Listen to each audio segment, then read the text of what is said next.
Gandang-ganda talaga ako sa mga monthly milestone cake. At ito nga ay order sa akin ni client para sa 5th month ng kanyang apo. So ngayon ipapakita ko sa inyo yung paggawa ng number 5 na cake without molder. Opo, wala akong molder ng number 5. Kaya ang gagawin ko na lang po ay ikakat ko yung round cake para maging number 5. So yan nga po ay napanood ko siya sa YT kung paano mag-cut ng round cake para maging number 5. May mga napanood kasi ako ibang technique na pag-cut ng cake, pero ito yung mas nagustuhan ko at mas simple.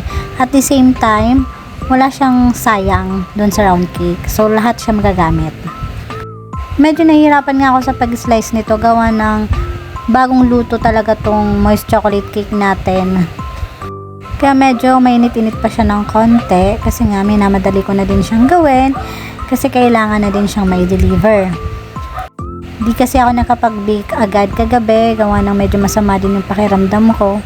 Kaya sabi ko ay umaga ko na lang siya i-bake. Yun nga lang ay tinanghali na din ako sa pag-bake kasi hindi pa talaga maayos-ayos yung pakiramdam ko.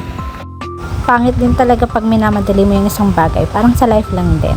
Saka mamadali mo eh marami kang pagkakamaling nagagawa. So same lang din siya sa paggawa ng cake. Pag nagmamadali ka, ang dami-daming pagkakamaling nagagawa. O diba, nai-relate mo pa talaga sa life yung paggawa mo ng cake. Kung mapapansin nyo yung kamay ni baby kapag nahagip sa video, siya po kasi talaga tagakain ng mga nakakat ko sa aking cake.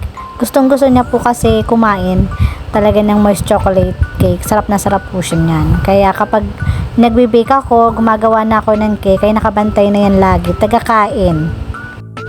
Sa paggawa ng number cake, ang paglagay po namin ng filling ay ganyan talaga. Parang tuldok-tuldok lang. Hindi katulad ng mga round cake, ay ini-spread lang namin yung filling. Yan po, ganyan po siya. Parang additional design na lang din siya. Kasi hindi na kami nagko-coat nung outer part ng cake. So parang ganyan lang siyang kalalabasan niya. Tapos magde-design ka na lang sa top nung number cake. Same sa filling dun sa loob ng cake, ganyan din po yung paglagay namin ng icing sa ibabaw. Kaya gustong gusto ko din gumawa ng mga gantong klase ng cake kasi hindi siya ganun kahirap gawin yung mga design niya. Ang dali-dali lang, hindi mo kailangan magpakinis ng cake. Simpleng-simple lang, as in hindi siya time consuming. Naalala ko tuloy, dito ako nag-umpisa kung paano ako natuto gumawa ng mga cakes.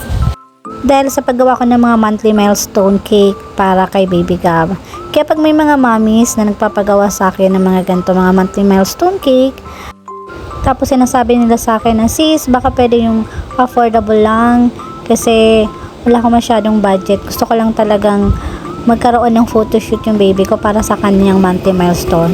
Kaya ba syempre bilang nanay, gusto ko rin maranasan nila na magawa ng monthly milestone photoshoot yung mga babies nila.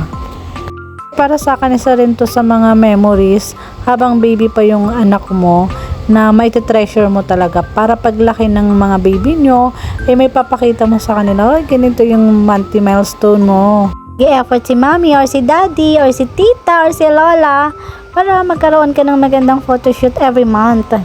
Ako kasi ganun dati, excited na excited ako every month. Talagang iniisip ko kung ano yung magiging theme or ano yung magiging costume ni baby. So ito, request ni client na gawing pink kasi siguro pink ang costume ni baby. So yun lang guys. Thank you so much ma'am sa pagtitiwala po para gawin yung monthly milestone cake ng inyong apo. Sana po ay magustuhan nyo. Kayo po ba? Nagustuhan nyo din po ba yung aking ginawang cake? Hanggang dun lang po. Maraming salamat po sa panonood.